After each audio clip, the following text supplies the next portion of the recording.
नमस्कार दोस्तों, यदि आप लाइब्रेरी साइंस से डिप्लोमा कर रहे हैं तो आपके लिए ये वीडियो बहुत ही इंपॉर्टेंट है। इस वीडियो में मैंने शॉर्ट्स एवं लॉन्ग टाइप क्वेश्चन करवाए हैं जो आपके एग्जाम की दृष्टि से बहुत ही महत्वपूर्ण है। इससे पहले मैंने शॉर्ट्स टाइप क्वेश्चन की वीडियो डाल दी है, तो आप प्लेलिस्ट से देख लीजिएगा। चलिए वीडियो को शुरू करते हैं। पार्ट ए में देख लेते हैं शॉर्ट्स टाइप क्वेश्चन कौन कौन से हैं। तो प्रश्न नंबर 1 है, प्रलेख पाठक और स्टाफ पुस्तकालय के मुख्य अंग समझाइए। तो पुस्तकालय की ऐसी संस्था है जो पाठकों को आवश्यक सूचना एवं ज्ञान सामग्री उपलब्ध कराती है। पुस्तकालय के प्रभावी संचालन के लिए मुख्य रूप से प्रलेख, पाठक और कर्मचारी 3 प्रमुख अंग होते हैं। कौन कौन से हैं? तो नंबर 1 है प्रलेख मतलब डॉक्यूमेंट्स, नंबर 2 है पाठक उपयोगकर्ता यूजर्स, और नंबर 3 है कर्मचारी स्टाफ। अब मैं आपको इसमें मेन जो हेडिंग है वही पढ़ के बताऊंगा। इसके बाद अपन निष्कर्ष लिख लेंगे। प्रलेख ज्ञान का स्रोत है, पाठक उससे उपयोग करता है और कर्मचारी दोनों के बीच महत्वपूर्ण कड़ी का कार्य करते हैं। इसलिए ये तीनों पुस्तकालय की आवश्यक एवं परस्पर संबंधित अंग है। प्रश्न नंबर 2 क्या है? पुस्तकालय विज्ञान के चतुर्थ सूत्र के निहितार्थों को समझाइए। तो डॉक्टर S.R. रंगनाथन ने क्या बताया है? Save the time of the reader, पाठक का समय बचाइए। ये चौथे संस्करण में है। तो क्या है? सरल वर्गीकरण व्यवस्था, उचित सूचीकरण, त्वरित पुस्तक निर्गमन, उचित संकेत पट, सहायक पुस्तकालय कर्मचारी, खुली पहुंच व्यवस्था, संदर्भ सेवा, पुस्तकों को उचित क्रम, आधुनिक तकनीकी का प्रयोग, आरामदायक पुस्तकालय व्यवस्था। इसके बाद निष्कर्ष देख लेंगे कि चतुर्थ सूत्र का मुख्य उद्देश्य पाठक के समय और श्रम की बचत करता है। आधुनिक पुस्तकालय की प्रत्येक सेवा इस सिद्धांत को ध्यान में रखकर विकसित की जाती है। प्रश्न नंबर 3 है, सार्वजनिक पुस्तकालय के कार्यों की चर्चा कीजिए। तो कौन कौन से कार्य है उसका देख लेते हैं। अध्ययन सामग्री उपलब्ध कराना, सूचना सेवा, शिक्षा में सहायता करना, मनोरंजन, सांस्कृतिक विकास, सामाजिक जागरूकता। 7 नंबर है, बच्चों के लिए सेवाएं, शोध एवं प्रतियोगी परीक्षाओं में सहायता। 9 नंबर पे है, स्थानीय इतिहास का संरक्षण। प्रश्न नंबर 4 देख लेते हैं, विस्तार सेवा की आवश्यकता एवं उद्देश्यों की चर्चा कीजिए। तो आवश्यकता क्या क्या है? पुस्तकालय की अधिक से अधिक लोगों तक पहुंचना, ग्रामीण एवं दूरस्थ क्षेत्रों के लोगों को पुस्तकालय सेवा देना, अशिक्षित एवं नव साक्षर लोगों को पढ़ने के लिए प्रेरित करना, पुस्तकालय के उपयोगकर्ताओं की संख्या बढ़ाना, समाज में पढ़ने की आदत विकसित करना, पुस्तकालय के प्रति जागरूकता उत्पन्न करना, शिक्षा एवं ज्ञान के प्रचार में सहायता करना। उसके बाद है विस्तार सेवा के उद्देश्य क्या क्या है? तो विस्तार सेवा के उद्देश्य है पुस्तकालय सेवाओं का व्यापक प्रचार करना, नए पाठकों को पुस्तकालय से जोड़ना, समाज में पठन संस्कृति विकसित करना, उपयोगकर्ताओं की सूचना आवश्यकताओं को पूरा करना, पुस्तकालय एवं समुदाय के बीच संबंध मजबूत करना, सामाजिक एवं सांस्कृतिक गतिविधियों को प्रोत्साहित करना, पुस्तकालय को समुदाय के विकास का केंद्र बनाना। उसके बाद प्रमुख विस्तार गतिविधियां देख लेंगे, ये आप कर लेना। प्रश्न नंबर 5 है, पुस्तकालय एक सामाजिक संस्था है, अपने विचार प्रस्तुत कीजिए। तो इसमें अपने क्या क्या विचार दिए गए हैं तो वो देख लेते हैं। समाज की सेवा, शिक्षा का प्रसार, ज्ञान का प्रसार, समान अवसर, संस्कृति का संरक्षण, लोकतांत्रिक भावना, सामाजिक जागरूकता, आजीवन शिक्षा, सामुदायिक विकास।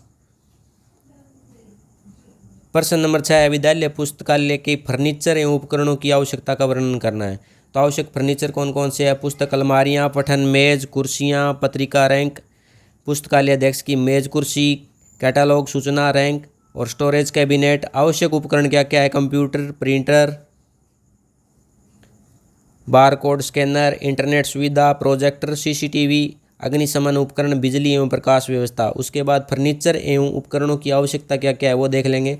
तो पुस्तकालय को व्यवस्थित रखना, पुस्तकों की सुरक्षा करना, विद्यार्थियों को आरामदायक अध्ययन वातावरण देना, पुस्तकालय कार्यों को सरल एवं तेज बनाना, आधुनिक तकनीकी के माध्यम से सूचना उपलब्ध कराना, पुस्तकालय की सुरक्षा सुनिश्चित करना। प्रश्न नंबर 7 है, दिल्ली सार्वजनिक पुस्तकालय द्वारा प्रदान की जाने वाली विशिष्ट सेवाओं को बताइए। तो कौन कौन सी है जो दिल्ली पुस्तकालय द्वारा प्रदान की जाती है? नंबर 1 है पुस्तक निर्गमन सेवा, संदर्भ सेवा, बाल पुस्तकालय सेवा, चल पुस्तकालय सेवा, मोबाइल लाइब्रेरी सेवा, महिला एवं विशेष वर्गों के लिए सेवाएं, पठन कक्ष, समाचार पत्र एवं पत्रिका सेवा, सांस्कृतिक कार्यक्रम, डिजिटल आधुनिक सूचना सेवाएं। प्रश्न नंबर 8 है सार्वजनिक पुस्तकालयों के लिए विकास में RRRLF की भूमिका एवं गतिविधियां समझाइए। तो सबसे पहले RRRLF का पूरा नाम क्या है? राजा राम मोहन राय लाइब्रेरी फाउंडेशन। इसकी भूमिकाएं क्या है? पुस्तकालय विकास में सहायता, पुस्तक खरीद में सहायता, फर्नीचर एवं उपकरणों में सहायता, पुस्तकालय सेवाओं का विस्तार, चल पुस्तकालयों को प्रोत्साहन, पुस्तकालय जागरूकता, प्रशिक्षण एवं कार्यक्रम, पुस्तकालय नेटवर्क को सहयोग, पठन संस्कृति का विकास, प्रकाशन एवं साहित्यिक गतिविधियां। प्रश्न नंबर 9 जनसंपर्क एवं प्रसार कार्यों के विभिन्न स्वरूपों को समझाना है। तो जनस्वरूप के प्रमुख माध्यम कौन कौन से वो देख लेंगे। पुस्तक प्रदर्शनी, पुस्तक मेले, पोस्टर एवं सूचना पट, समाचार पत्र एवं पत्रिकाओं में प्रचार। गतिविधियां कौन कौन सी है? चल पुस्तकालय, मोबाइल पुस्तकालय, पुस्तक प्रदर्शनी, कहानी वाचन कार्यक्रम, साक्षरता कार्यक्रम, साहित्य कार्यक्रम, सामुदायिक कार्यक्रम, दूरस्थ क्षेत्रों में पुस्तक वितरण। प्रश्न नंबर 10 क्या है? 10 नंबर प्रश्न विद्यालय पुस्तकालय के महत्व की चर्चा बतानी है। तो कौन कौन सी है? ज्ञान में वृद्धि, पठन आदत का विकास, बौद्धिक विकास, स्व अध्ययन को प्रोत्साहन, रचनात्मक का विकास, शैक्षणिक उपलब्धियों में सहायता, सूचना कौशल, व्यक्तित्व विकास, सामाजिक एवं सांस्कृतिक ज्ञान, आजीवन सीखने की आदत है। अब ये जो प्रश्न मैंने करवाई हैं ये मोस्ट रिपीटेड प्रश्न है, ये बार बार में पूछे जाते हैं। इसके बाद जो प्रश्न है वो एक्सपेक्टेड प्रश्न है। तो देख लेंगे। प्रश्न नंबर 1 विद्यालय पुस्तकालय के वित्तीय स्रोतों के बारे में चर्चा कीजिए। तो क्या क्या है? विद्यालय बजट, पुस्तकालय शुल्क, सरकारी अनुदान, विशेष अनुदान, दान एवं उपहार, जुर्माना राशि। प्रश्न नंबर 2 क्या है? राजस्थान में विद्यालय पुस्तकालयों की प्रमुख समस्याएं क्या क्या है वो देख लेंगे। तो पर्याप्त वित्तीय संसाधनों का अभाव, शिक्षित पुस्तकालय अधीक्षकों की कमी, पर्याप्त एवं नवीन पुस्तकों का अभाव, पुराने एवं अनुपयोगी पुस्तक संग्रह, उचित पुस्तकालय भवन एवं स्थान की कमी, फर्नीचर एवं उपकरणों की कमी, ग्रामीण क्षेत्रों में पुस्तकालयों सुविधाएं का अभाव, इंटरनेट एवं आधुनिक तकनीकी सुविधाओं की कमी, पुस्तकालय का नियमित उपयोग न होना, विद्यार्थियों एवं प्रशासन में पुस्तकालय के प्रति जागरूकता की कमी। प्रश्न नंबर 3 है पुस्तकालय कालांश के क्या उद्देश्य है? इसके जो मेन उद्देश्य है वो देख लेते हैं। पठन की आदत का विकास, पाठ्य पुस्तकों से परे ज्ञान, कल्पना और शक्ति, रचनात्मक का विकास, स्वतंत्र अध्ययन की क्षमता, सूचना साक्षरता, एकाग्रता और अनुशासन में वृद्धि। प्रश्न नंबर 4 क्या है? पुस्तकालय समिति के प्रकारों का वर्णन करना है। तो कौन कौन सी समितियां हैं वो देख लेंगे। सलाहकार समिति, प्रशासनिक समिति, वित्तीय समिति, पुस्तक चयन समिति, विद्यालय पुस्तकालय समिति, सार्वजनिक पुस्तकालय समिति। अब इनके अंदर 200 वर्ड में ये प्रश्न लिखने होते हैं, तो इनमें आपको कम से कम 1-1.5 पेज का ये प्रश्न का उत्तर लिखना पड़ेगा। प्रश्न नंबर 5 है शैक्षणिक पुस्तकालय के गुणों एवं कार्यों की चर्चा करनी है। तो इसके गुण क्या है वो देख लेंगे। व्यवस्थित एवं उपयोगी पुस्तक संग्रह, पाठ्यक्रम आधारित सामग्री, प्रशिक्षित कर्मचारी, उचित पठन सुविधा, संदर्भ सामग्री की उपलब्धता, आधुनिक सूचना तकनीकी का प्रयोग। अब कार्य क्या क्या है वो देख लेंगे। तो पाठ्यक्रम संबंधी पुस्तकें उपलब्ध कराना, शिक्षकों एवं विद्यार्थियों को संदर्भ सेवा देना, शोध कार्य में सहायता करना, पत्र पत्रिकाएं उपलब्ध कराना, ई संसाधनों की सुविधा देना, सूचना खोजने में सहायता करना, स्व अध्ययन को प्रोत्साहित करना, पुस्तकालय उपयोग का प्रशिक्षण देना। प्रश्न नंबर 6 क्या है? पुस्तकालय विज्ञान के प्रथम एवं द्वितीय नियमों को उनके अनुप्रयोग सहित समझाइए। तो प्रथम सूत्र क्या है? बुक्स आर फॉर यूज, मतलब क्या है? पुस्तकें उपयोग के लिए। इसका अर्थ है कि पुस्तकें केवल सुरक्षित रखने के लिए नहीं बल्कि पाठकों के उपयोग के लिए होती है। अब इसके अनुप्रयोग क्या क्या है? पुस्तकों तक आसान पहुंच, खुली पहुंच व्यवस्था, सरल निर्गमन व्यवस्था, उचित पठन सुविधा, पुस्तकों का अधिकतम उपयोग। द्वितीय सूत्र क्या है? Every reader his her book, प्रत्येक पाठक को उसकी पुस्तक। इसका अर्थ है कि प्रत्येक पाठक की आवश्यकता एवं रुचि के अनुसार उपयुक्त सामग्री उपलब्ध होनी चाहिए। अनुप्रयोग क्या है? विविध विषयों की पुस्तकें रखना, विभिन्न आयु वर्गों के लिए सामग्री, पाठकों की रुचि का अध्ययन, उचित पुस्तक चयन, व्यवस्थित सूचना सेवा। प्रश्न नंबर 7 क्या है? विद्यालय पुस्तकालय समिति की आवश्यकता पर चर्चा कीजिए। क्या क्या आवश्यकताएं हैं? पुस्तकालय की योजना बनाने के लिए, पुस्तकों के चयन में सहायता के लिए, बजट के उचित उपयोग के लिए, पुस्तकालय सेवाओं की समीक्षा के लिए, विद्यार्थियों को पुस्तकालय से जोड़ने के लिए, पुस्तकालय गतिविधियों का आयोजन करने के लिए, विद्यालय प्रशासन एवं पुस्तकालय के बीच समन्वय के लिए, पुस्तकालय विकास की योजनाएं बनाने के लिए। 8 नंबर प्रश्न क्या है? विद्यालय पुस्तकालय में पाठ्य सामग्री चयन के महत्वपूर्ण उद्देश्य लिखिए। तो कौन कौन से हैं? विद्यार्थियों को शैक्षणिक आवश्यकताओं को पूरा करना, पाठ्यक्रम से संबंधित सामग्री उपलब्ध कराना, आयु एवं मानसिक स्तर के अनुरूप सामग्री चुनना, विद्यार्थियों की रुचि विकसित करना, स्व अध्ययन को बढ़ावा देना, विभिन्न विषयों का अतिरिक्त ज्ञान देना, मनोरंजन एवं रचनात्मक विकास में सहायता करना, अद्यतन एवं विश्वसनीयता सामग्री उपलब्ध कराना, प्रतियोगी परीक्षाओं में सहायता करना, पुस्तकालय संग्रह को संतुलित एवं उपयोगी बनाना। 9 नंबर प्रश्न है, भंडार एवं पुस्तकालय में विभिन्नता स्पष्ट करनी है। तो पहले क्या करेंगे? उद्देश्य देख लेंगे। भंडार का मुख्य उद्देश्य विभिन्न सामग्रियों, उपकरणों या उत्पादों को सुरक्षित रखना है और आवश्यकता पड़ने पर उनका वितरण करना है। इसके विपरीत पुस्तकालय का जो मुख्य उद्देश्य है वो क्या है? पुस्तकों, पत्रिकाओं और सूचना स्रोतों को संग्रहण कर पाठकों में ज्ञान का प्रसार करना और पठन संस्कृति को बढ़ावा देना। इसके बाद सामग्री के प्रकार क्या क्या है वो देख लेंगे। तो भंडार में किसी भी प्रकार की वस्तुएं जैसे स्टेशनरी, मशीनरी के पुर्जे, खाद्य सामग्री या उपभोक्ता वस्तुएं हो सकती है। वहीं पुस्तकालय में मुख्य रूप से पठन पाठन की सामग्री जैसे पुस्तकें, हस्तलिपियाँ, पत्रिकाएं, विश्वकोश और डिजिटल डेटाबेस संग्रहित होती है। उसके बाद उपयोग का तरीका देख लेंगे। भंडार में रखी वस्तुएं आमतौर पर उपभोग और उपयोग के लिए होती है, जिन्हें एक बार जारी करने के बाद सामान्यतः वापस नहीं लिया जाता। इसके विपरीत पुस्तकालय में पुस्तकें पढ़ने के लिए पाठकों को दी जाती है और उपयोग के पश्चात उन्हें वापस पुस्तकालय में जमा कराना अनिवार्य होता है। उसके बाद व्यवस्था और वर्गीकरण। भंडार में वस्तुओं को स्टॉक रजिस्टर और उनकी उपयोगिता के आधार पर सुरक्षित रखा जाता है, जबकि पुस्तकालय में पुस्तकों को वैज्ञानिक विधियां जैसे वर्गीकरण प्रणालियों, डीवी, डेसिमल क्लासिफिकेशन आदि और सूचीपत्र मतलब कैटालॉग के माध्यम से व्यवस्थित किया जाता है ताकि पाठक आसानी से अपनी मनचाही पुस्तकें खोज सके। कर्मचारियों की प्रकृति।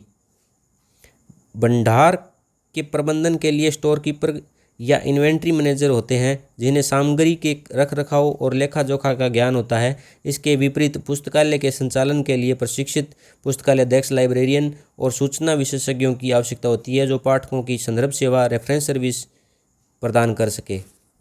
10 नंबर प्रश्न है, लूथर गुलिक द्वारा वर्णित प्रशासनिक कार्यों की विस्तृत चर्चा कीजिए। तो क्या है? पी से है प्लानिंग, ओ से है ऑर्गेनाइजिंग, एस से है स्टाफिंग, डी से डायरेक्टिंग, सी ओ से कोऑर्डिनेटिंग, आर से रिपोर्टिंग और बी से है बजट। उसके बाद 11 नंबर प्रश्न है, भारतीय पुस्तकालय संघ के उद्देश्य पर चर्चा करनी है। तो पुस्तकालय विज्ञान के विकास को प्रोत्साहित करना, पुस्तकालय सेवाओं में सुधार करना, पुस्तकालय अध्यक्षों के व्यावसायिक विकास को बढ़ावा देना, प्रशिक्षण एवं व्यावसायिक कार्यक्रम आयोजित करना, पुस्तकालय संबंधी शोध को प्रोत्साहित करना, पुस्तकालयों के बीच सहयोग स्थापित करना, पुस्तकालय कानून एवं नीति के विकास में योगदान देना, सम्मेलन एवं संगोष्ठियों का आयोजन करना, पुस्तकालय संबंधी साहित्य का प्रकाशन करना, भारत में पुस्तकालय आंदोलन को मजबूत करना। 12 नंबर प्रश्न क्या है? पुस्तकालय आंदोलन में डॉक्टर रंगनाथन के नेतृत्व एवं योगदान के बारे में लिखना है। तो इसका जो प्रमुख योगदान है वो क्या क्या है वो हम देख लेते हैं। पुस्तकालय विज्ञान के 5 सूत्र दिए थे इन्होंने। कॉलन क्लासिफिकेशन विकसित करना, पुस्तकालय वर्गीकरण एवं सूचीकरण के विकास में योगदान दिया, भारत में सार्वजनिक पुस्तकालय आंदोलन को प्रोत्साहित किया, पुस्तकालय कानून की आवश्यकता पर बल भी दिया, पुस्तकालय शिक्षा एवं प्रशिक्षण को बढ़ावा दिया, पुस्तकालयों को सामाजिक संस्था के रूप में विकसित करने पर बल भी दिया, पुस्तकालय सेवाओं को जन सामान्य तक पहुंचाने का प्रयास किया, पुस्तकालय संगठन एवं प्रशासन के विकास में योगदान दिया, भारत के आधुनिक पुस्तकालय आंदोलन को मजबूत आधार प्रदान किया। प्रश्न नंबर 13 है, भारत में सार्वजनिक पुस्तकालयों की स्थिति पर चर्चा करनी है। तो कौन कौन सी है? वर्तमान स्थिति की प्रमुख विशेषताएं देख लेते हैं पहले। राज्य, जिला एवं स्थानीय स्तर पर सार्वजनिक पुस्तकालय उपलब्ध है। अनेक राज्यों में पुस्तकालय संबंधी कानून बनाए गए हैं। राज्य केंद्रीय पुस्तकालय एवं जिला पुस्तकालय कार्य करते हैं। ग्रामीण क्षेत्रों में पुस्तकालय सेवाओं के विस्तार के प्रयास किए जा रहे हैं। चल एवं मोबाइल पुस्तकालयों का विकास हुआ है। डिजिटल संसाधनों का उपयोग बढ़ रहा है और RRRLF जैसी संस्थाएं विकास में सहयोग करती है। प्रमुख समस्याएं कौन कौन सी है? तो पर्याप्त वित्त का अभाव, प्रशिक्षित कर्मचारियों की कमी, ग्रामीण क्षेत्रों में कमज़ोर नेटवर्क, पुराने पुस्तक संग्रह और आधुनिक तकनीकी की कमी, पुस्तकालय सेवाओं के प्रति जागरूकता की भी कमी है। प्रश्न नंबर 14 क्या है? सार्वजनिक पुस्तकालय अधिनियम की आवश्यकता समझानी है और भारत में पारित पुस्तकालय अधिनियमों की स्थिति क्या है वो बताना है। तो अधिनियम की आवश्यकता क्या क्या है? अधिनियम की आवश्यकता क्या है? सार्वजनिक पुस्तकालयों को कानूनी आधार देना, नियमित वित्तीय व्यवस्था सुनिश्चित करना, पुस्तकालयों का संगठित नेटवर्क बनाना, राज्य, जिला एवं स्थानीय स्तर पर पुस्तकालय स्थापित करना, पुस्तकालय सेवाओं को जनता तक पहुंचाना, प्रशासनिक जिम्मेदारियां निर्धारित करना, पुस्तकालय विकास की स्थायी अव्यवस्था करना। भारत के विभिन्न राज्यों ने अलग अलग समय पर सार्वजनिक पुस्तकालय कानून बनाए। प्रमुख राज्यों में तमिलनाडु, आंध्र प्रदेश, कर्नाटक, महाराष्ट्र, पश्चिम बंगाल, केरल, हरियाणा, मणिपुर, मिजोरम, गोवा, गुजरात, उड़ीसा और तेलंगाना आदि शामिल है। 15 नंबर प्रश्न है, मध्यकालीन भारत में पुस्तकालयों के विकास पर निबंध लिखिए। हेडिंग डालेंगे सल्तनत काल में पुस्तकालयों की स्थिति 1206 से लेकर 1526 ईस्वी तक। तो इसमें क्या है, दिल्ली सल्तनत के सुल्तानों ने अपने महलों और मदरसों में व्यक्तिगत और सार्वजनिक पुस्तकालयों की नींव रखी थी। ग्रंथों का संग्रह, इस काल के सुल्तान जैसे मोहम्मद बिन तुगलक और फिरोज शाह तुगलक को पुस्तकों का भारी शौक था। फिरोज शाह तुगलक ने अपने अभियानों के दौरान जीते गए क्षेत्रों से कई दुर्लभ अरबी और फारसी ग्रंथों को एकत्र कर शाही पुस्तकालय में रखवाया था। उसके बाद मदरसों से जुड़ाव, 2 नंबर में है मुगल काल, पुस्तकालयों का स्वर्ण युग था ये 1526 से 1857, गोल्डन पीरियड जिसको बोलते हैं। तो मुगल सम्राट हुमायूं समय एक प्रकांड विद्वान और ज्योतिषी था। उसने दिल्ली के पुराने किले की एक इमारत को भव्य पुस्तकालय में बदल दिया था। यह विडंबना है कि इसी पुस्तकालय की सीढ़ियों से गिरने के बाद उसकी मृत्यु हो गई थी। सम्राट अकबर और मकतब खाना, अकबर के शासनकाल में पुस्तकालयों को सबसे अधिक विस्तार हुआ था। उसने फतेहपुर सीकरी और आगरा के किले में विशाल पुस्तकालय स्थापित किया। अकबर ने ग्रंथों के अनुवाद के लिए एक विशेष विभाग मकतब खाना की स्थापना की। जब संस्कृत, ग्रीक और अन्य भाषाओं के ग्रंथों जैसे महाभारत, रामायण, पंचतंत्र का फारसी में अनुवाद किया गया ताकि ज्ञान का दायरा बढ़ सके। जहांगीर और शाहजहाँ, जहांगीर को चित्रकला और प्रकृति का विशेष ज्ञान था, इसीलिए उसके पुस्तकालय में प्रकृति और कला से संबंधित दुर्लभ चित्र संग्रह और पांडुलिपियाँ थी। शाहजहाँ और उसके पुत्र दारा शिकोह ने भी पुस्तकालयों का समृद्ध किया। दारा शिकोह खुद उपनिषदों और सूफी दर्शन का महान ज्ञाता था, जिसके पास एक अत्यंत समृद्ध व्यक्तिगत पुस्तकालय था। हालांकि औरंगजेब कला और संगीत का उतना शौकीन नहीं था, लेकिन उसने इस्लामी धर्मशास्त्र और फतवा ए आलमगीरी जैसे ग्रंथों के संकलन के लिए शाही पुस्तकालय को भरपूर सहयोग दिया। 3 नंबर पॉइंट देख लेते हैं, दक्षिणी भारत और क्षेत्रीय राज्यों का योगदान। तो बीजापुर और गोलकुंडा का योगदान और विजयपुर और विजयनगर साम्राज्य का योगदान क्या क्या था वो देख लेंगे। पुस्तकालयों की कार्यप्रणाली और विशेषताओं के बारे में जिक्र कर लेंगे। तो पांडुलिपियों का संरक्षण, सुरक्षा और रखरखाव, पुस्तकालय अध्यक्ष। इसके बाद निष्कर्ष और फिर प्रमुख विशेषताएं इसमें बता देंगे, या PDF से पढ़ लेना।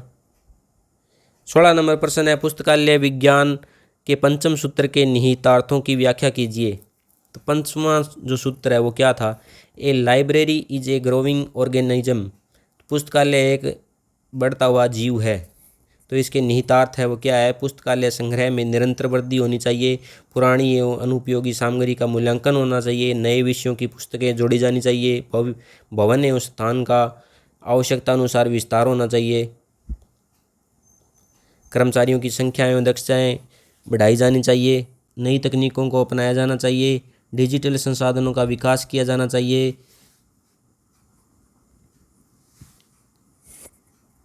पाठकों की बदलती आवश्यकताओं के अनुसार सेवाएं विकसित करनी चाहिए। आधुनिक प्रशासनिक पद्धतियां अपनानी चाहिए। नई सूचना सेवाओं का विकास करना चाहिए। 17 नंबर प्रश्न है, पुस्तकालय स्वचालन की आवश्यकता एवं ध्येय का वर्णन करना है। तो आवश्यकता क्या है वो देख लेंगे। पुस्तकालय कार्यों को तेज बनाना, समय एवं श्रम की बचत करना, रिकॉर्ड को व्यवस्थित रखना, पुस्तकों की खोज आसान बनाना, निर्गमन एवं वापसी को सरल बनाना, त्रुटियों को कम करना, डिजिटल सेवाएं उपलब्ध कराना। उद्देश्य क्या क्या है? ओपैक की सुविधा, कंप्यूटरीकृत पुस्तक रिकॉर्ड, त्वरित पुस्तक निर्गमन, उपयोगकर्ता रिकॉर्ड का प्रबंधन, रिपोर्ट तैयार करना, सूचना खोज को आसान बनाना, ई संसाधनों तक पहुंच प्रदान करना। अभी 18 नंबर प्रश्न है, पुस्तकालय के विभिन्न विभागों की चर्चा करनी है। तो कौन कौन से विभाग है? अधिग्रहण विभाग, तकनीकी विभाग, परिसंचरण विभाग, संदर्भ विभाग, पत्रिका विभाग, पुस्तक संरक्षण विभाग, डिजिटल संसाधन विभाग, प्रशासनिक विभाग, बाल पुस्तकालय विभाग और स्टैक विभाग। प्रश्न नंबर 19 है, पुस्तक चयन की विभिन्न विधियों को समझाना है।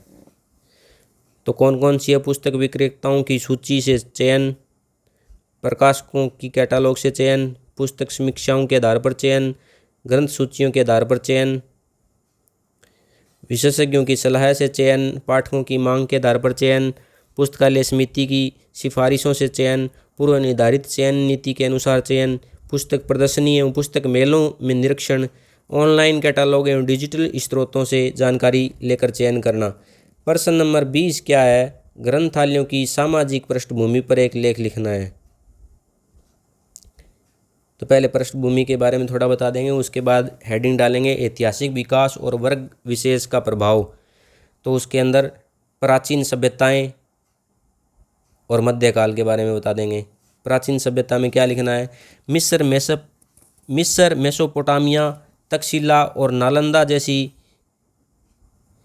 प्राचीन केंद्रों में ग्रंथालय मंदिरों या राज दरबारों का हिस्सा थे। यहाँ आम जनता की पहुंच सीमित थी और ये ज्ञान के संरक्षण के केंद्र थे। मध्यकाल में यूरोप के मठों और भारत के कुतुब खानों में पुस्तकें केवल राजाओं, विद्वानों, पादरियों और सूफियों के लिए सुलभ थी। इस काल में ग्रंथालय सामाजिक ऊंच नीच और ज्ञान के एकाधिकार के प्रतीक भी रहे हैं। 2 नंबर पॉइंट है, लोकतांत्रिक और आधुनिक सामाजिक परिवर्तन।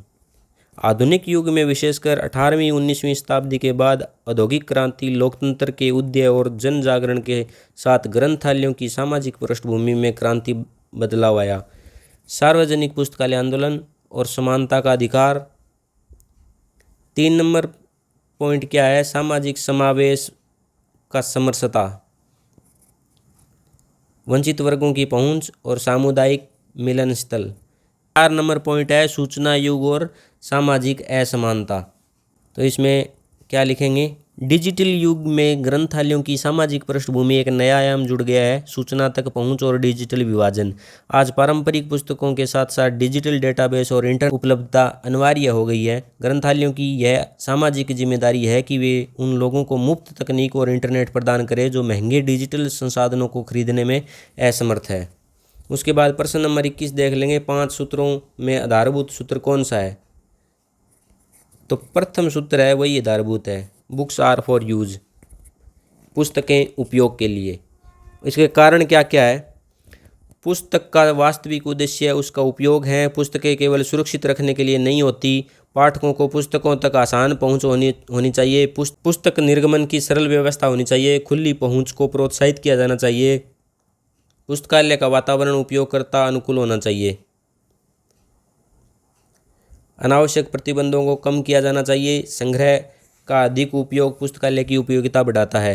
22 नंबर प्रश्न है, ILA की गतिविधियों पर संक्षिप्त टिप्पणी लिखनी है। तो इंडियन लाइब्रेरी एसोसिएशन पर लिखना है। इसकी प्रमुख गतिविधियां कौन कौन सी है?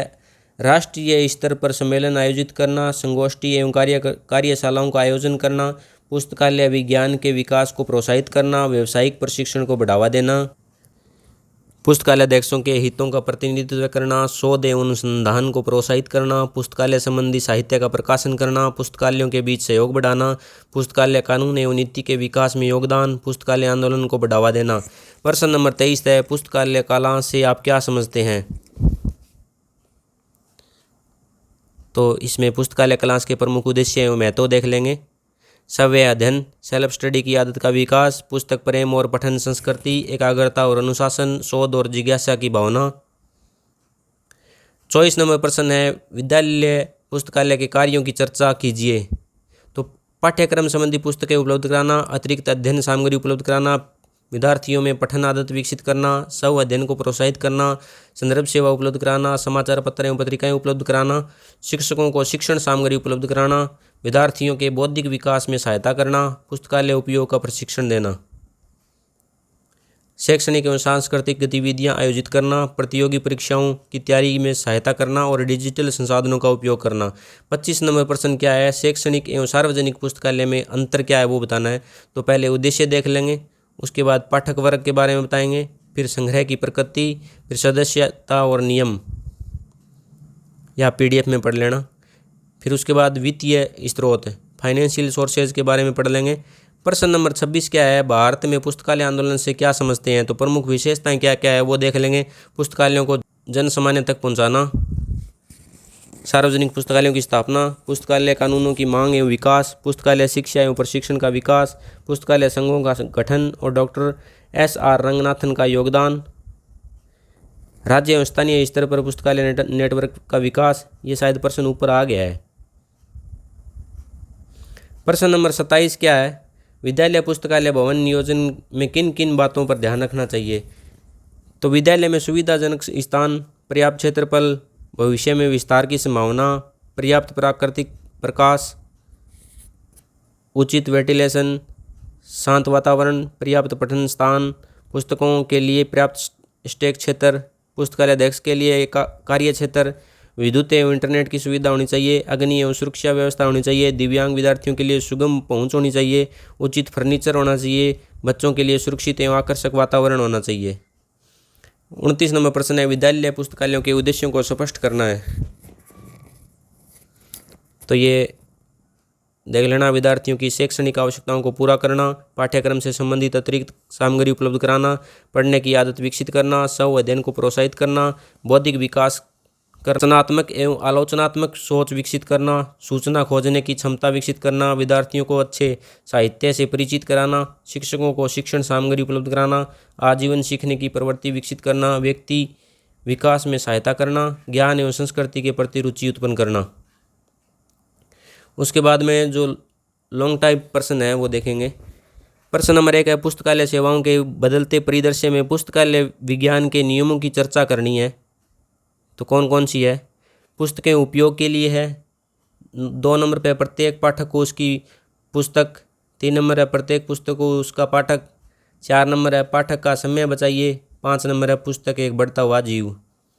ये डॉक्टर SR रंगनाथन ने दिया था। प्रश्न नंबर 2 है, भारत में पुस्तकालय विकास के मुख्य लैंडमार्क्स लिखिए। तो कौन कौन से प्रमुख लैंडमार्क्स? प्राचीन काल, मध्यकाल, औपनिवेशिक काल, सार्वजनिक पुस्तकालय आंदोलन, डॉक्टर SR रंगनाथन का योगदान, इंडियन लाइब्रेरी एसोसिएशन, पुस्तकालय कानूनों का विकास, स्वतंत्रता के बाद, RRRLF की स्थापना, पुस्तकालय स्वचालन, डिजिटल पुस्तकालय और नेटवर्किंग। प्रश्न नंबर 3 क्या है, सार्वजनिक पुस्तकालय में विस्तार सेवा के लिए कौन कौन सी विधियाँ अपनाई जाती है? तो मोबाइल पुस्तकालय, बुक डिपॉजिट स्टेशन, पुस्तक प्रदर्शनी, पुस्तक मेले, व्याख्यान एवं संगोष्ठियाँ, कहानी एवं वाचन कार्यक्रम, चलचित्र एवं ऑडियो विजुअल कार्यक्रम, सामुदायिक कार्यक्रम, समाचार पत्र एवं सूचना बुलेटिन, विशेष समूह के लिए सेवाएं, डिजिटल विस्तार सेवा, घर तक पुस्तक सेवा। प्रश्न नंबर 4 है, जनसंपर्क और प्रचार कार्य की प्रकृति को बताते हुए अंतर स्पष्ट कीजिए। तो जनसंपर्क का अर्थ है पुस्तकालय और उसके उपयोगकर्ताओं, संस्थाओं एवं समाज के बीच विश्वासपूर्ण एवं दीर्घकालीन संबंध स्थापित करना। प्रमुख विशेषताएं कौन कौन सी है? द्विपक्षीय प्रक्रिया, दीर्घकालीन संबंधों पर जोर, पाठकों की आवश्यकताओं को समझना, विश्वास एवं सहयोग विकसित करना, उपयोगकर्ताओं की प्रतिक्रिया प्राप्त करना। प्रचार कार्य क्या क्या है? प्रचार किससे होता है इसका? पोस्टर, पर्चे, समाचार पत्र, सोशल मीडिया, वेबसाइट, पुस्तक प्रदर्शनी और सूचना बोर्ड। उसके बाद प्रश्न नंबर 5 है, स्वतंत्रता के बाद पुस्तकालय एवं सूचना विज्ञान के विभिन्न क्षेत्रों में हुए विकास का उल्लेख करना है। तो प्रमुख विकास क्या है? सार्वजनिक पुस्तकालयों का विस्तार, पुस्तकालय कानून, पुस्तकालय शिक्षा, व्यावसायिक संगठन। RRLF विशेष पुस्तकालयों का विकास, स्वचालन, ओपैक, डिजिटल संसाधन, पुस्तकालय नेटवर्क, डिजिटल पुस्तकालय, सूचना सेवाएं। प्रश्न नंबर 6 है, सार्वजनिक पुस्तकालय में फर्नीचर तथा उपकरणों की आवश्यकता पर चर्चा कीजिए। तो फर्नीचर की आवश्यकता में पठन मेज एवं कुर्सियाँ, बुक शेल्फ, पत्रिका रैक, कैटलॉग, कैबिनेट, काउंटर, कर्मचारी टेबल एवं कुर्सियाँ, अलमारी एवं स्टोरेज यूनिट, बच्चों के लिए उपयुक्त फर्नीचर। उपकरणों की आवश्यकता होती है computer, printer, scanner, barcode, internet सुविधा, प्रोजेक्टर, CCTV, UPS और विद्युत उपकरण, अग्नि सुरक्षा उपकरण, फोटोकॉपी मशीन और इसके महत्व देख लेंगे। उसके बाद प्रश्न नंबर 7 है, सार्वजनिक पुस्तकालय में पाठ्य सामग्री का संगठन आप कैसे कर सकेंगे? तो जो प्रमुख प्रक्रिया है वो देख लेते हैं। संग्रह विकास नीति तैयार करना, उपयोगकर्ताओं की आवश्यकताओं के अनुसार सामग्री का चयन, पुस्तकों का वर्गीकरण करना, विषय के अनुसार पुस्तकों को व्यवस्थित करना, प्रत्येक पुस्तक का सूचीकरण करना, पुस्तकों को उचित वर्ग संख्या एवं पुस्तक संख्या देना, पुस्तकों पर लेबल लगाना, विषयवार शेल्फ व्यवस्था करना, संदर्भ पुस्तकों को अलग रखना, बच्चों की पुस्तकों के लिए अलग व्यवस्था, पत्र पत्रिकाओं के लिए अलग सेक्शन, ओपैक के माध्यम में खोज सुविधा देना, समय समय पर संग्रह और मूल्यांकन करना। अब संगठन के सिद्धांत है वो देख लेंगे। 8 नंबर प्रश्न है, जनसंपर्क क्या है? जनसंपर्क की विशेषताओं की चर्चा कीजिए। तो जनसंपर्क क्या है? वह प्रक्रिया है जिसके द्वारा पुस्तकालय अपने उपयोगकर्ताओं, समुदाय, संस्थाओं एवं अन्य संबंधित वर्गों के साथ अच्छे, विश्वासपूर्ण और स्थायी संबंध स्थापित करता है। अब इसकी विशेषताएं क्या क्या है वो देख लेंगे। तो द्विपक्षीय प्रक्रिया, पाठक केंद्रीयता, विश्वास निर्माण, दीर्घकालीन प्रक्रिया, संचार एवं आधारित, जन प्रतिक्रिया, सामुदायिक भागीदारी, पुस्तकालय की छवि सुधारना, सेवाओं की जानकारी देना, सहयोग प्राप्त करना। प्रमुख माध्यम बैठकें, पुस्तक प्रदर्शनियाँ, व्याख्यान, समाचार पत्र, वेबसाइट, सोशल मीडिया, सूचना पत्रक और सांस्कृतिक कार्यक्रम। 9 नंबर प्रश्न है, भारत में मुदालियर आयोग की चर्चा कीजिए। बहुत ही इंपॉर्टेंट प्रश्न है, पॉइंट नंबर 1 डाल के लिखेंगे। आयोग की स्थापना के मुख्य उद्देश्य एवं पृष्ठभूमि। उसके बाद में 2 नंबर पॉइंट डालेंगे, मुदालियर आयोग की मुख्य सिफारिशें क्या क्या थी? तो शिक्षा की नई संरचना हो, पाठ्यचर्या में सुधार हो, शिक्षण विधियाँ, मूल्यांकन और प्रशिक्षण प्रणाली में सुधार हो, पाठ्य पुस्तकें, छात्र कल्याण और मार्गदर्शन, शिक्षक और प्रशिक्षक एवं और सेवा शर्तें। मुदालियर आयोग का भारतीय शिक्षा में महत्व। 3 नंबर पॉइंट डालेंगे। अब प्रश्न नंबर 10 है, शैक्षणिक पुस्तकालय में संग्रह विकास के घटकों का वर्णन करना है। तो प्रमुख घटक कौन कौन से है? उपयोगकर्ता अध्ययन, चयन नीति, सामग्री का चयन, अधिग्रहण, बजट, विविध प्रकार की सामग्री जैसे पुस्तकें, संदर्भ सेवाएं, पत्रिकाएं, शोध पत्र, थीसिस, ई बुक्स, ई जर्नल, ऑनलाइन डेटाबेस, मूल्यांकन, फिर रीडिंग, संरक्षण, संसाधन, साझाकरण। 11 नंबर पर IFLA के उद्देश्यों की चर्चा कीजिए। International federation of library association and institution, अंतर्राष्ट्रीय पुस्तकालय संघ एवं संस्थाएं महासंघ, पुस्तकालय और सूचना सेवाओं के क्षेत्र में कार्य करने वाला दुनिया का सबसे प्रमुख और सर्वोच्च अंतर्राष्ट्रीय संगठन है। इसकी स्थापना है वो 30 सितंबर 1927 को स्कॉटलैंड के एडिनबर्ग में हुई थी। इसका जो मुख्यालय है वो नीदरलैंड के हेग में स्थित है। पॉइंट नंबर 1 डालेंगे, वैश्विक स्तर पर पुस्तकालय सेवाओं को बढ़ावा देना। 2 नंबर है, सूचना तक समान और सार्वभौमिक पहुँच। 3 नंबर पॉइंट है, पुस्तकालय मानकों और दिशा निर्देशों का विकास। 4 नंबर है, पुस्तकालय पेशेवरों का व्यावसायिक विकास। 5 नंबर है, सांस्कृतिक धरोहर का संरक्षण। 6 नंबर है, अंतर्राष्ट्रीय सहयोग और नेटवर्किंग को सुदृढ़ करना। इसके बाद IFLA के प्रमुख उद्देश्य देख लेंगे। प्रश्न नंबर 12 है, पुस्तकालय विज्ञान के 5 सूत्रों और उनके अनुप्रयोगों सहित समझाइए। पहला देख लेंगे, पुस्तकें उपयोग के लिए हैं, बुक्स आर फॉर यूज। अनुप्रयोग देख लेंगे इसके। फिर उसके बाद प्रत्येक पाठक को उसकी पुस्तक। 3 नंबर पे प्रत्येक पुस्तक को उसका पाठक। 4 नंबर पे पाठक का समय बचाइए। उसके बाद भारत के पुस्तकालय संघों की चर्चा कीजिए। लाइब्रेरी एसोसिएशन ऑफ इंडिया के बारे में। तो प्रमुख पुस्तकालय संघ इंडियन लाइब्रेरी एसोसिएशन, इसके प्रमुख कार्य क्या क्या है? पुस्तकालय विज्ञान के विकास को प्रोत्साहित करना, पुस्तकालय अध्यक्षों के व्यावसायिक विकास में सहायता करना, राष्ट्रीय एवं क्षेत्रीय सम्मेलन आयोजित करना, संगोष्ठी कार्यशाला एवं प्रशिक्षण कार्यक्रम आयोजन करना, पुस्तकालय एवं सूचना विज्ञान में अनुसंधान को बढ़ावा देना, पुस्तकालय संबंधी साहित्य का प्रकाशन करना, पुस्तकालय अध्यक्षों के हितों को प्रतिनिधित्व करना, पुस्तकालय कानून एवं नीतियों के विकास में योगदान देना, देश के पुस्तकालय अध्यक्षों के बीच सहयोग बढ़ाना, पुस्तकालय आंदोलन का प्रोत्साहित करना। अब मैंने ये आपको शॉर्ट्स टाइप और लॉन्ग टाइप प्रश्न करवा दिए हैं। यदि आपको वीडियो अच्छी लगे तो वीडियो को लाइक शेयर सब्सक्राइब जरूर करें। बहुत बहुत धन्यवाद।